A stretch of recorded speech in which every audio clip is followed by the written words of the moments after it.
Yeah, only sir.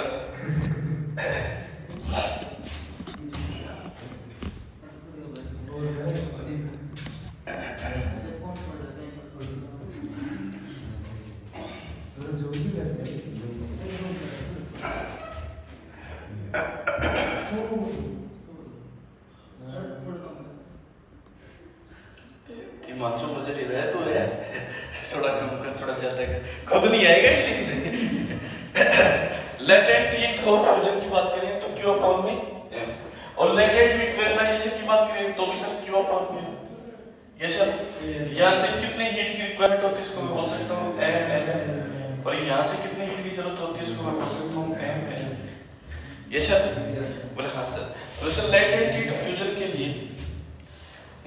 Fusion के लिए कितना डाटा चाहिए होता है बोले सर फ्यूजन के लिए तो चाहिए होता है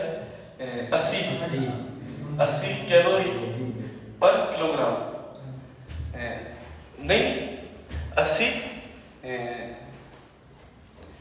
क्या हाँ सही है किलोग्राम कैलोरी पर किलोग्राम इसको जूल में कन्वर्ट कर लो तो 80 गुणा 4.2 जूल पर ये ग्राम है क्या ग्राम है क्या जूल पर ग्राम ये सब कितना हो जाएगा मल्टीप्लाई करेंगे तो 8 दूनी 16 8 जोड़ 32 और 33 ये सब 336 हो जाएगा ये सब हमें जवाब दे दिया हाँ ये जूल पर ग्राम और किलोग्राम में बदलेंगे तो 1000 किधर चला जाएगा ऊपर तो इसमें बदल लो 336 गुणा 10 की पावर 3 जूल पर किलोग्राम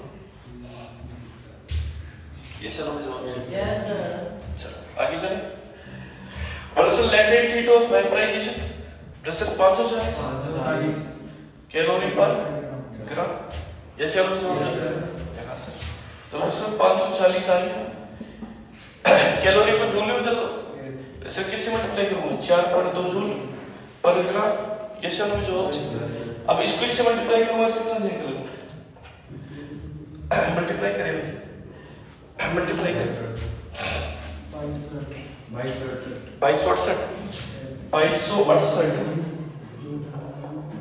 पक्का 2268 क्या है 2268 जूल पर ग्राम और किलोग्राम पर लेंगे तो 2268 गुणा 10 की पावर 3 जूल पर किलोग्राम कैसा ये हर प्रकार से मैंने आपको एक डाटा बता दिया है और मैं आपको एक बात बता देता हूँ कि मान के चलो कि माइनस का 10 डिग्री सेल्सियस आइस है और उसको बदलना हो 100 डिग्री सेल्सियस वेपर के अंदर तो उसको कैसे बदलेंगे ये प्लीज ध्यान दें माइनस 10 डिग्री सेल्सियस जो आइस है सबसे पहले बदला जाएगा 0 डिग्री सेल्सियस आइस ठीक है फिर 0 डिग्री सेल्सियस आइस बदल जाएगी 0 degree Celsius water 0 degree Celsius water बदला जाएगा 100 डिग्री सेल्सियस वाटर और 100 डिग्री सेल्सियस वाटर बदला जाएगा 100 डिग्री सेल्सियस वेपर पानी है ना चलो तो बोले सर इसके लिए जो जरूरत पड़ेगी वो किसकी जरूरत पड़ेगी स्पेसिफिक हीट की जहां टेम्परेचर डिफरेंस दिख जाएगा वहां पे ये फॉर्मूला काम आएगा S बराबर 1/m del Q अपॉन में del T और हीट की अपने को जरूरत पड़ेगी तो इसको मैं ऐसे लिख सकता हूं मैं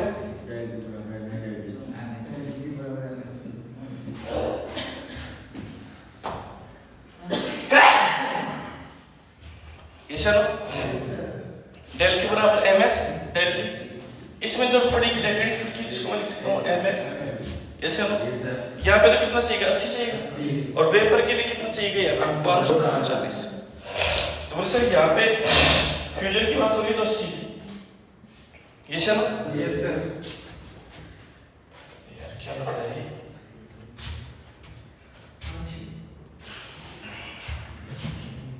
del Q बराबर वही ms del T वही s का डाटा यहाँ पे एक यहाँ पे बटा यहाँ पे कितना आएगा एक वेरी गुड एक कैसे आएगा भाई आइस में 1/5 हाँ तो यहाँ पे तो बताओ पहले मेरे को आप 1/2 1/2 और यहाँ पे कितना जाएगा?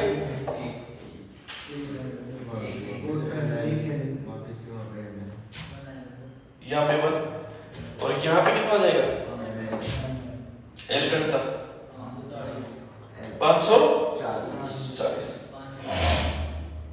Q बराबर L। कैसे ना यार यहाँ पे 80 आएगा मेरे ख्याल से। अच्छा 80 तो यहाँ ले लिया ना मैंने, 80 540 ठीक है। उसमें भी क्या था बड़ी स्पेसिफिक हीट है, स्पेसिफिक हीट कितना दिया था मैंने बता लिख दिया था ना 1 कैलोरी। हाँ ठीक है, कंप्लीट करें ये पूरा सिस्टम लेंगे।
लिख लिया बेटिया? चलो आगे।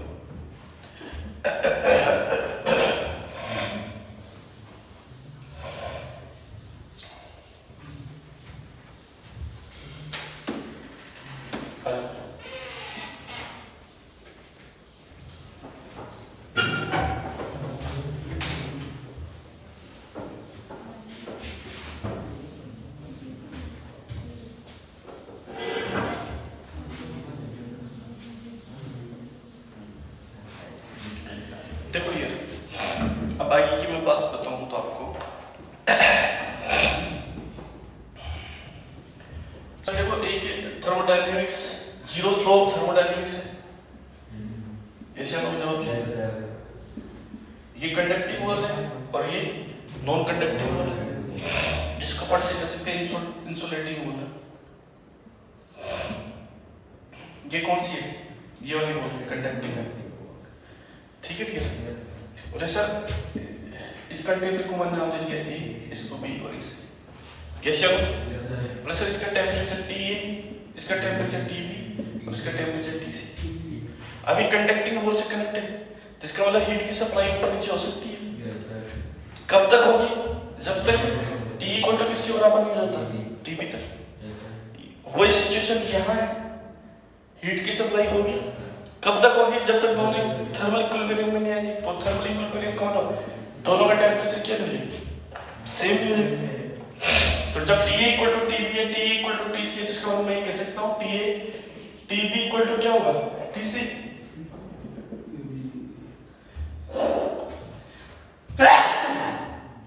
इसको मैं क्या कह सकता हूँ? T A equal to T B equal to T C. ये सर मुझे जवाब चाहिए। सर यही चीज कहलाती है थर्मल इक्विलिब्रियम।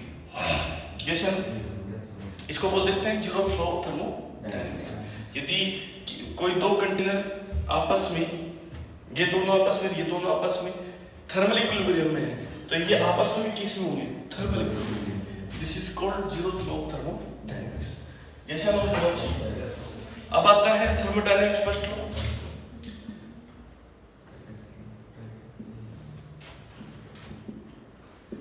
फर्स्ट लॉ तो थर्मोडायनामिक्स फर्स्ट लॉ क्या कहता है?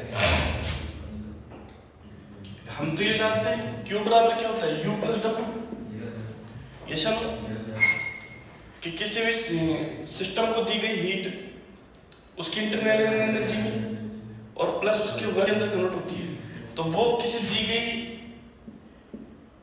सिस्टम को हीट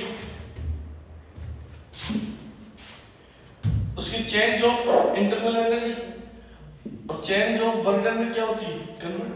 यस हम तो डेल के बराबर क्या होता है? Del U plus del W. इसे हमें जवाब चाहिए। बोले हाँ सर। बोले सर ये क्या है? जो हीट दे रहे हो उसमें चेंजिंग, ये क्या है? सिस्टम की इंटरनल एनर्जी में क्या हो रही है? परिवर्तन हो रहा है। और डेल डब्ल्यू क्या हो रहा है? वर्क। यस हम बोले हाँ सर। तो बोले सर अब यहाँ से कुछ कुछ जो बातें लिखी हैं उनके ऊपर कंसंट्रेशन कर लेते हैं, यहाँ से कर लेते हैं, कोई दिक्कत नहीं। वैसे देखो सबसे पहली बात तो ये फिर बंद हो गया, स्टोरेज फुल हो गया।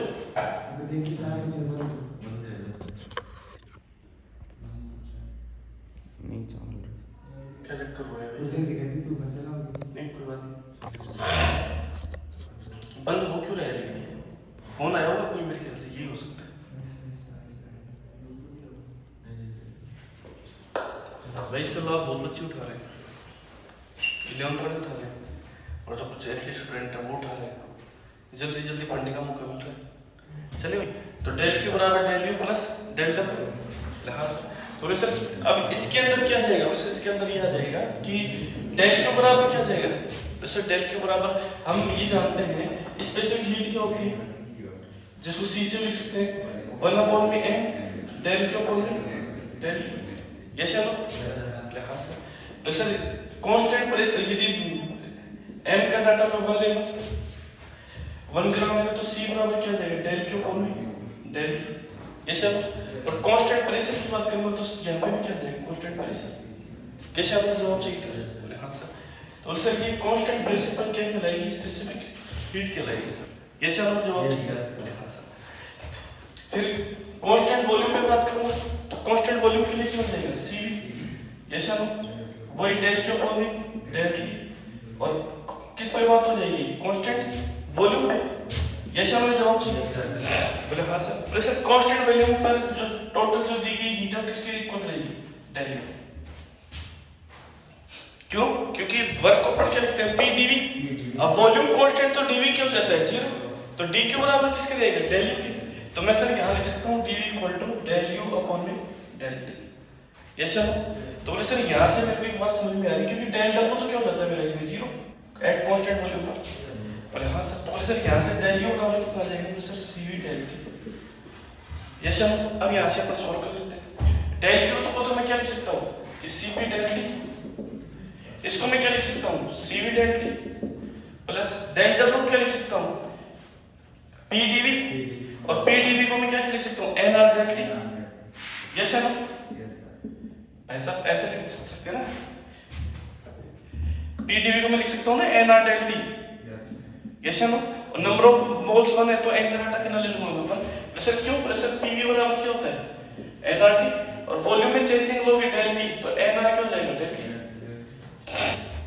तो NR डेल T हो गया। बोले हाँ सर, तो Cp del T minus Cv del T at constant pressure at constant volume equal to n का डाटा नंबर ऑफ मोल्स 1 ले लेंगे तो R डेल T। सर यहाँ से मेरा कॉमन आ जाएगा Cp minus Cv del T बराबर R del T, del T से डेल T क्या हो गया सर, Cp माइनस Cv बराबर क्या हो गया R। This is called Miller formula. क्या कहलाता है ये, मिलर फॉर्मूला।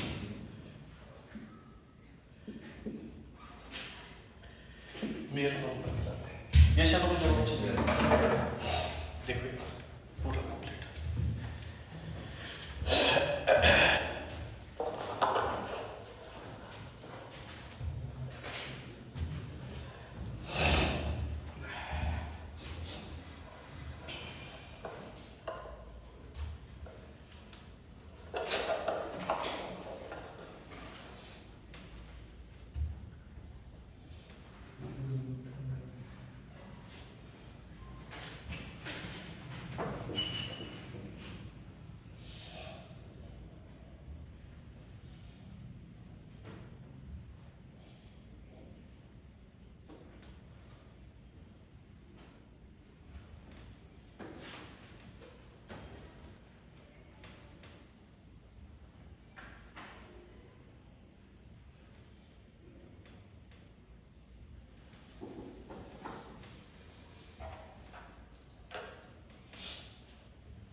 ये पेपर चल रहे हैं आपके, ये वाले बायो केम वाले, बायो का चल रहा है, केम का भी चल रहा है, केम का नहीं चल रहा। अरे सीरीज को तो बायो केम की जगह बायो देनी चाहिए थी, सही बात है।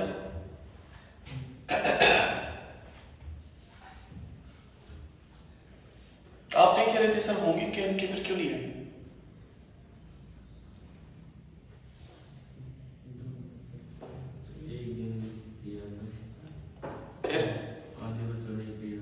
आधे बच्चों ने दिया, क्यों दिया है,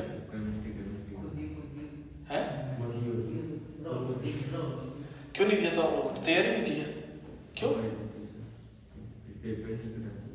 तो पता ही क्या नहीं था कि आपको किस दिन ये पेपर होगा? फिर पढ़ना चाहिए था, तो आपकी गलती।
थर्मोडायनेमिक फर्स्ट में क्या कहते हैं, डेल क्यू बराबर del U plus del W, ये सब तो चेंजिंग वर्क डन जीरो। ध्यान रखना जो बात मैं बोल रहा हूँ। तो वैसे डेल क्यू क्या लिख सकता हूँ मैं, pressure N L fusion point और डेल यू, ये फॉर्मूला होगा किसके अंदर होगा, मेल्टिंग प्रोसेस के अंदर। बॉइलिंग प्रोसेस, ये ध्यान रखना भाई सब, मेल्टिंग प्रोसेस में किस मतलब क्या कांस्टेंट रहता है, वैसा वर्क कांस्टेंट रहता है, तो चेंज इन वर्क डन क्या हो जाता है, जीरो। ये चलो हाँ सर, प्रेशर क्यों, प्रेशर देखो मेल्टिंग कर रहे हैं अपन, हाँ सर प्रेशर लिक्विड है, बोले हाँ सर लिक्विड है, प्रेशर उसका वॉल्यूम इनिशियल कंडीशन में वही रहेगा और फाइनल में वही रहेगा मेल्टिंग के अंदर, तो इसका मतलब क्या होगा, जीरो। ये सर प्रेशर बॉइलिंग प्रोसेस क्या होगा,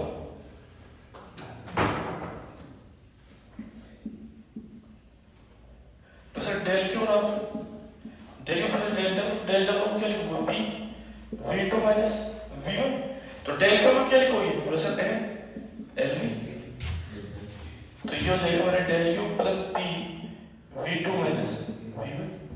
प्रेशर ये V कौन सा देगा, pressure latent heat of vaporisation, pressure ये V1 कौन सा है, प्रेशर ये लिक्विड का वॉल्यूम है, लिक्विड वॉल्यूम, और ये V2 कौन सा है, वेपराइजेशन वॉल्यूम, ये वेपराइजेशन का वॉल्यूम डियर, तो ये हो जाएगा आपका सिस्टम, ये बॉइलिंग प्रोसेस। इसके बाद में चलिए आइसोकोरिक प्रोसेस,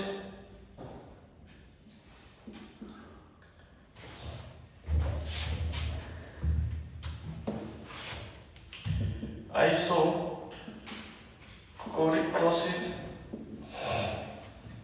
आइसोकोरिक प्रोसेस में क्या होगा,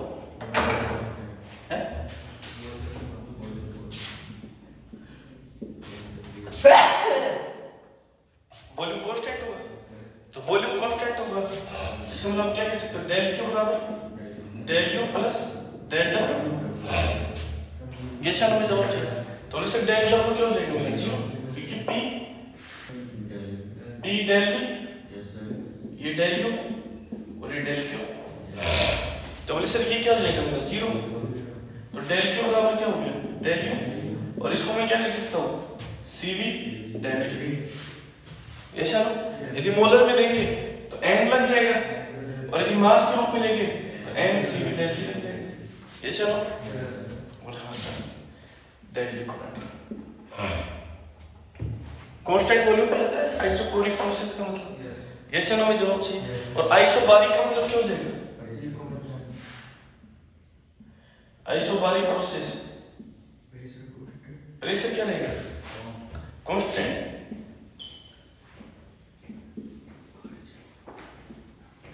जैसे हमें जवाब चाहिए, और बोले सर उसके अंदर क्या जाएगा, बोले सर डेल क्यू, जैसे नो बोले sir N C P del T, जैसे हमें जवाब चाहिए, या नंबर ऑफ मोल्स में लेंगे तो क्या जाएगा, N C P del T, अभी ये से लोग आ रही है और पता चल रही है, ये से हम लिहाजा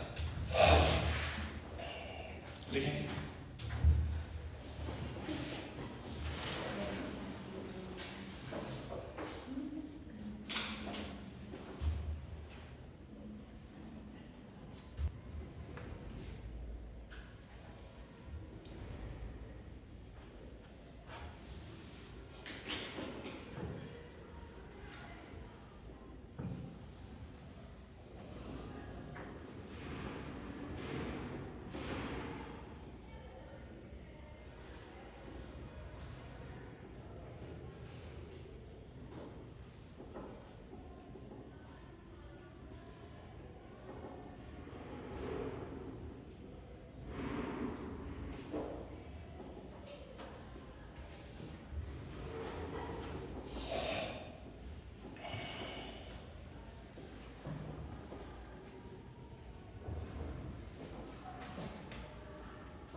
हो गया बेटा।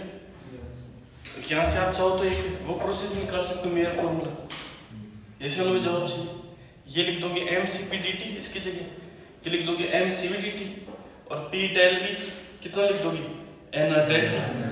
या फिर आप n का डाटा 1 ग्राम, इसका भी 1 ग्राम, यदि मोल्स में लोगे तो n क्या हो जाएंगे, कैंसिल हो जाएंगे। नंबर ऑफ मोल्स में मोलर स्पेसिफिक हीट लेके चलोगे तो यहाँ से मेयर फॉर्मूला निकल सकता है, जिसको आप क्या लिख सकते हो, mayor formula Cp minus Cv equal to R। तो Cp equal to क्या होता है, R plus C। याद है ना? ये चलो जवाब आ जाओ। आइसोथर्मल प्रोसेस, ये सारे प्रोसेस ध्यान रखने लिए। ये चलो जवाब चाहिए, ये चलो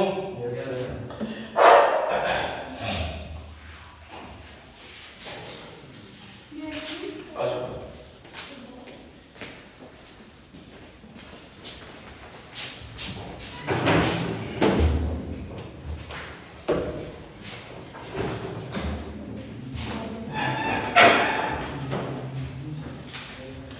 आइसोथर्मल प्रोसेस, अब देखो आइसोथर्मल प्रोसेस में क्या होगा, आइसोथर्मल प्रोसेस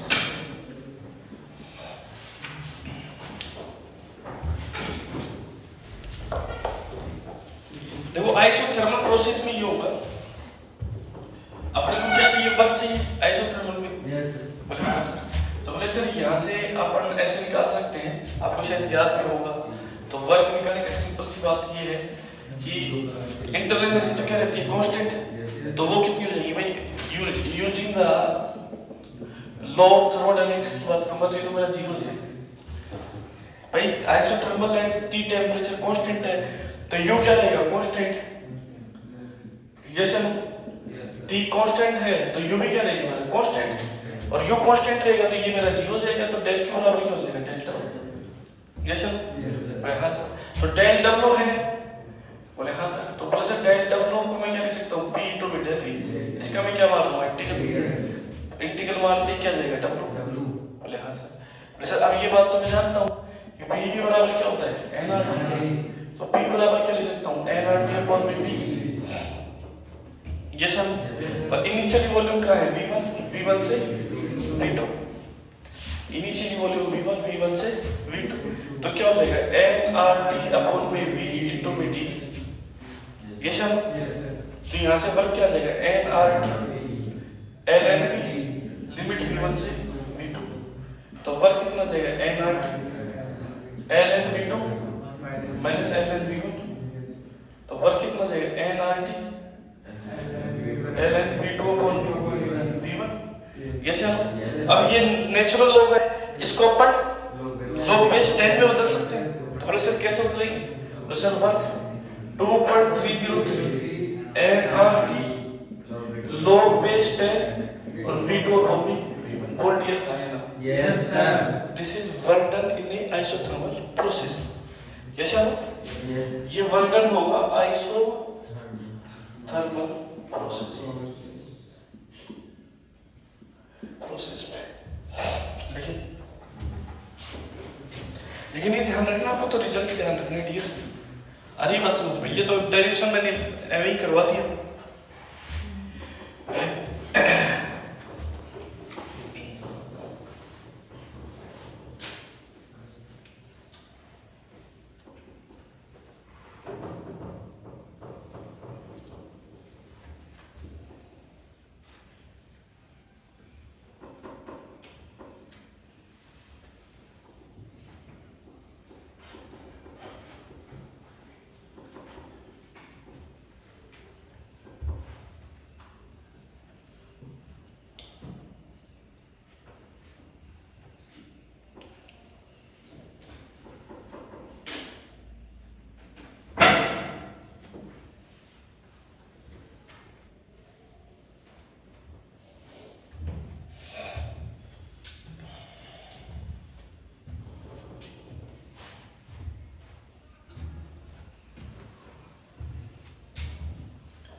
चल रही है?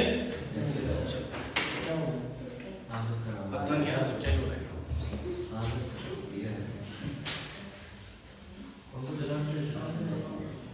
बिल्कुल मत चला दे। पंखा चला के सोया था मेरा, वही तो तुम्हें बोल रहा हूँ मत चला देना। आपको विषय देखो, लोहे को ना लोहा मारता है, पंखे को पंखे वाली चीज मारी चला देते हैं सर, है ना। ये एक्सपेरिमेंट मेरे पर मत करो भाई। चले चलो अब एडियाबैटिक प्रोसेस।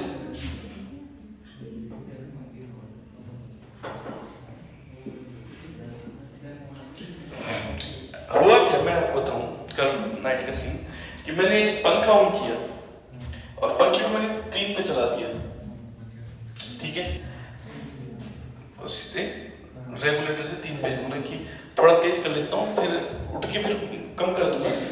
अभी तो पढ़ ही रहा हूँ, पढ़ते पढ़ते भी रुक आ गई, ठीक है साहब। अब उठने का मन करता नहीं है कि अब यार कौन उठेगा, कौन पंखे को बंद करेगा। जैसे मैं इस मामले में बहुत भयंकर और आलसी हूँ, बहुत ही भयंकर। समझ रहे हो मेरी बात ध्यान से, आप समझ रहे हो ना मैं क्या कहना चाह रहा हूँ, भयंकर और आलसी। अब मेरे यार कौन जाएगा बंद करने के लिए, सोता है। फिर 6 बजे अलार्म बजी, 5, साढ़े 5, 6 बजे आँख खोला भाई, आज तो देखा तो जो सुर है सारे बैठे हुए, सारे सुर बैठे हुए, तो बोले यार ये गई काम से आज। सोचा था कि पंखे को क्या कर देंगे अपन, टाइम के अकॉर्डिंग क्या कर देंगे, बंद कर देंगे, लेकिन नींद आ गई तो मैं सो गया, पता ही नहीं चला। ये भी ऐसी कैसी रखी रहेगी, फिर ऐसे हुआ तब नीचे गिरी। तो ये हालत होते हैं कभी तो। एडियाबैटिक प्रोसेस, एडियाबैटिक प्रोसेस का मतलब क्या होता है? एडियाबैटिक प्रोसेस का मतलब होता है हीट कांस्टेंट। क्यों? क्योंकि सप्लाई रुक जाती है, न अंदर की बाहर आती है, न बाहर की अंदर जाती है। जैसे क्यों कांस्टेंट हो जाता है, इसका मतलब अपन ये कह सकते हैं क्यों क्या रहता है कांस्टेंट, तो डेल क्यू बराबर del U plus del W. तो ये क्या हो जाएगा मेरा 0, del U plus del W. यही रिलेशन होता है इसके बीच में। ये सर हाँ सर, वैसे इसमें वर्क डन तो निकाल दो, वर्क डन निकाल देंगे। वर्क क्या होता है, P into V dV। ये सर हाँ सर, V1 to V2 बोलो, ये सर बोले हाँ सर। वर्क डन कैलकुलेट कर लेंगे सर, बोले बिल्कुल सर कर लेंगे। तो PV की पावर गामा इक्वल टू क्या होता है, कांस्टेंट क्या होता है, तो बोले सर P इक्वल टू क्या जाएगा, K अपॉन V की पावर गामा। जैसे हमें जवाब चाहिए तो V1 से V2 K अपॉन V की पावर गामा, V की पावर गामा ऊपर आएगी तो माइनस इंटू V dV।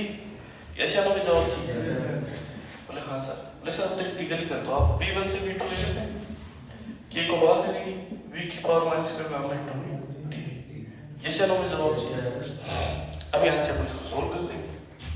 तो सर वर्क इक्वल टू क्या जाएगा, बोले सर K V की power minus gamma plus 1 minus gamma plus 1 V1 से V2। बोले हाँ सर। तो सर वर्क का जाएगा मेरा K upon V1 minus gamma. बोले हाँ सर। तो सर V2 की power 1 minus gamma minus V1 की पावर 1 माइनस गामा। बोले हाँ सर। तो वर्क इक्वल टू आ जाएगा 1 upon V1 minus gamma, K V2 की power 1 minus gamma minus K V1 की power 1 minus gamma. 1 minus gamma P2 V2 की power gamma.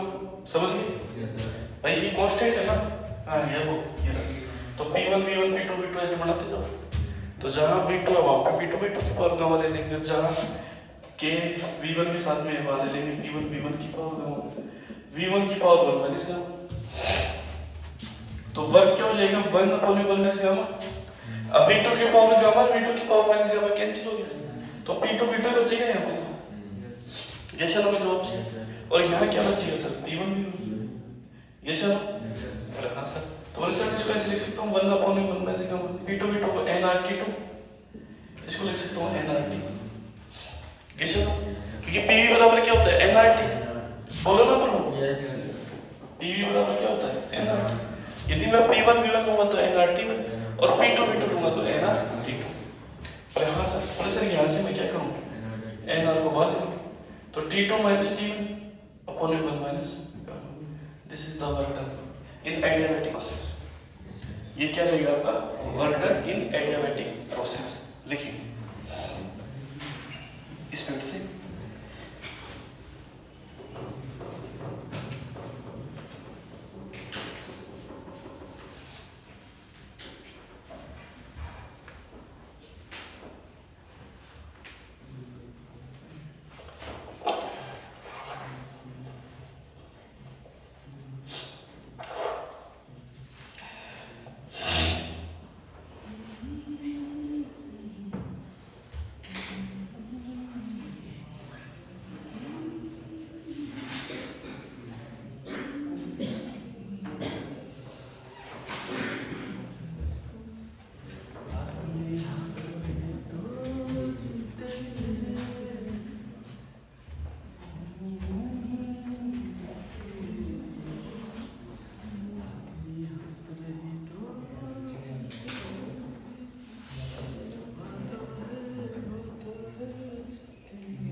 हो गया क्यों?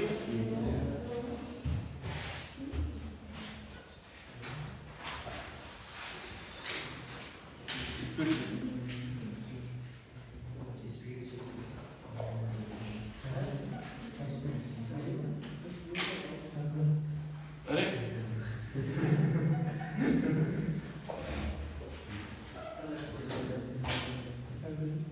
चलिए एक चीज का ये ध्यान रखना, कहीं आप इसको सस्ते में सुलटा दो। मेरी बात पूरी अच्छी से सुन लेना, हर स्टेप को बारीकी से लिख लेना इसकी, कि कहाँ पे P1 V1 की पावर गामा, यहाँ पे मैंने क्यों लिया है। मान के चलो कि यहाँ पे एक सिचुएशन आपके लिए ऐसी बना देगा, तो यहाँ पे अपन क्या लें, तो कहीं आप इसको ऐसा नहीं करें कि डायरेक्ट यहाँ से उठा के सीधे डायरेक्ट यहाँ लिख दें। पूरा इसको लिखिए और जिसे छोड़ दिया वो वापस लिख लें, शायद मत ज्यादा देंगे, ठीक है ना। मैं यहाँ पे पागल नहीं हूँ, शर्म आनी चाहिए तुम लोगों को। पागल हो मैं जो मैं पूरा करवा रहा हूँ।